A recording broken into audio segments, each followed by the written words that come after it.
আমরা এখানে একটা গভীর একটা ষড়যন্ত্র দেখতে পাচ্ছি নির্বাচন নিয়ে। শেখ হাসিনার বিচারে বাংলার মাটিতেই হবে। এখন তো করতেছে আমলিগেরা জায়গায় জায়গায় নির্বাচন বাধা দেওয়ার নাকি।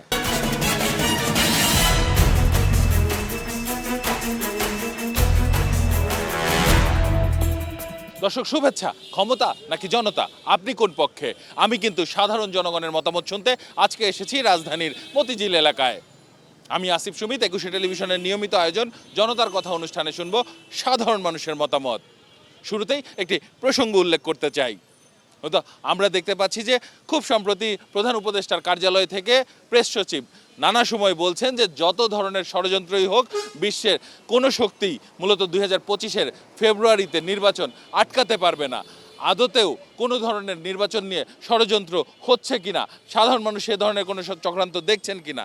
অবশ্যই আমরা এখানে একটা গভীর একটা ষড়যন্ত্র দেখতে পাচ্ছি নির্বাচন নিয়ে। দেখা যাচ্ছে যে জাতীয় পার্টি এবং জামাতের ঘাড়ে ভর করে তারা বিভিন্ন ধরনের নির্বাচনে আমরা দেখতে পাচ্ছি, ডাকসু এবং জাকসু নির্বাচনে তারা ছাত্রলীগকে পুনর্বাসন করতেছে। আসলে কঠিন এক চক্রান্ত আওয়ামী লীগ করতেছে, যে চক্রান্ত থেকে আমাদের হুঁশিয়ার হওয়া লাগবে। যেই চক্রান্ত করুক আর যাই কিছু করুক, নির্বাচন হওয়া উচিত। এই দেশটা সরকারের হাতে আসা উচিত। যে কোনো সরকার আসলে আমাদের অনেক সুযোগ সুবিধা হবে। বাংলাদেশের গণ অভ্যুত্থানের পরে তো বিভিন্ন জায়গায় মনে হয় চক্রান্ত চলতেছে। যে দেশ থেকে পালিয়ে গেছে সে যদি ভারতে বসে কিংবা হোয়াইট হাউসে বসেও যদি চক্রান্ত করে, সে চক্রান্ত বাংলাদেশে কোনো গ্রহণযোগ্য হবে না। নির্বাচন নিয়ে চক্রান্ত, এই যে বিভিন্ন জায়গায় আন্দোলন সংগ্রাম যেগুলো এখন দরকার নাই, এইগুলো এখন করে নির্বাচনকে প্রতিহত করছে। চক্রান্ত যেমন তেমন আমরা চাই বাংলাদেশে একটা স্বাধীন থাকুক, একটা সরকার থাকুক, এটাই আমাদের প্রত্যাশা। এমনি বিশৃঙ্খলা না থাকে একটা নির্ধারিত একটা সরকার বসুক। জায়গায় জায়গায় যে গ্যাঞ্জামটা, যে খুন খারাপি হইতাছে, তাই ওখানে বইয়ে এই জিনিসটা করতেছে। নাইলে এত খুন খারাপি এত জায়গায় হয় না। আজকে যদি খুন খারাপি যদি না হয়তো সুন্দর মতন সুস্থ নির্বাচন চাই। নির্বাচন বানচাল করতেছে।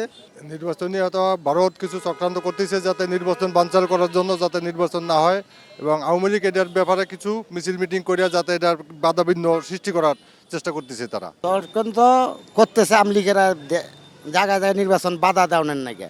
না, এটা তো দেখি নাই এখনো আমি। এটা হতে পারে দেশি চক্র থাকতে পারে, এটা আমাদের বলতে পারবো না সঠিকটা। না, আমরা কিছু দেখতে পাচ্ছি না। আওয়ামী লীগের কোনো চক্রান্ত হোক, নির্বাচন হবেই। এখন তো করতেছে আমলিগেরা জায়গায় জায়গায় নির্বাচন বাধা দেওয়ার নাকি। এই পর্যন্ত অনেক ধন্যবাদ আপনাকে। দর্শক, আপনারা শুনছিলেন সাধারণ মানুষের প্রতিক্রিয়া। এবার আরেকটি প্রসঙ্গ উল্লেখ করতে চাই। মূলত শেখ হাসিনাকে গ্রেপ্তারে ইন্টারপোলের মাধ্যমে রেড নোটিশ জারি করেছে বাংলাদেশের অন্তর্বর্তীকালীন সরকার।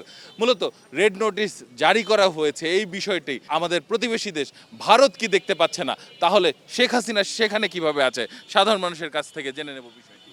আমরা আসলে যেটা দেখতেছি, যদি ভারত চায় তাহলে দিতে পারে, কিন্তু ভারত আসলে মনের ভিতরে সদিচ্ছা নাই দেওয়ার। কারণ ভারতের সাথে দীর্ঘদিন উনি যেভাবে কলাকৌশলভাবে ক্ষমতায় টিকে ছিল, এই টিকার কারণে ওনারা চায় না যে হাসিনারে বাংলাদেশে ফেরত যাক। ওরা চাইলে ওয়ান টুর ব্যাপার, এটা ইন্ডিয়ার কাছে কোনো ব্যাপার না। ইন্ডিয়া অনেক বড় একটা রাষ্ট্র, গণতান্ত্রিক দেশ।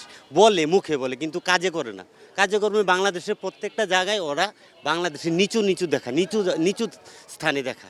শেখ হাসিনা আমার কথা দেশে আনুক, আইনা বিচার হোক, অন্যায় করে বিচার চাই। ভারত চাইলে তো অবশ্যই পারে, কিন্তু ভারত তার ব্যক্তির স্বার্থ জন্য দিচ্ছে না। শেখ হাসিনার বিচারে বাংলার মাটিতেই হবে। ভারত যে কোনো মুহূর্তে চাইলে ফেরত দিতে পারে, কিন্তু ভারত তো এটা শেখ হাসিনার কুকর্মের সাথে জড়িত, উনি কেমনে দিবে? ইনশাল্লাহ মানে ইন্টারপোলের মাধ্যমে শেখ হাসিনাকে ফেরত আনে, তার আইনত ব্যবস্থা নেওয়া হবে।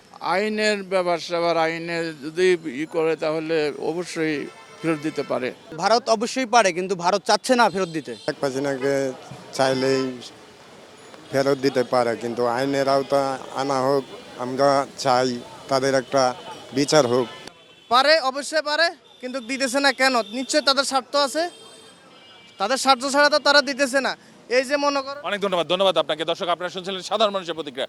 সাধারণ মানুষ কিন্তু তাদের ভাবনাগুলো অসাধারণ, তাদের চিন্তা অনেক সূক্ষ্ম ও গভীর। দর্শক, জনতার কথা দেখতে প্রতি শনি, রবি, মঙ্গল এবং বুধবার চোখ রাখুন একুশে টেলিভিশনে। সঙ্গে থাকবো আমি আসিফ সুমিত।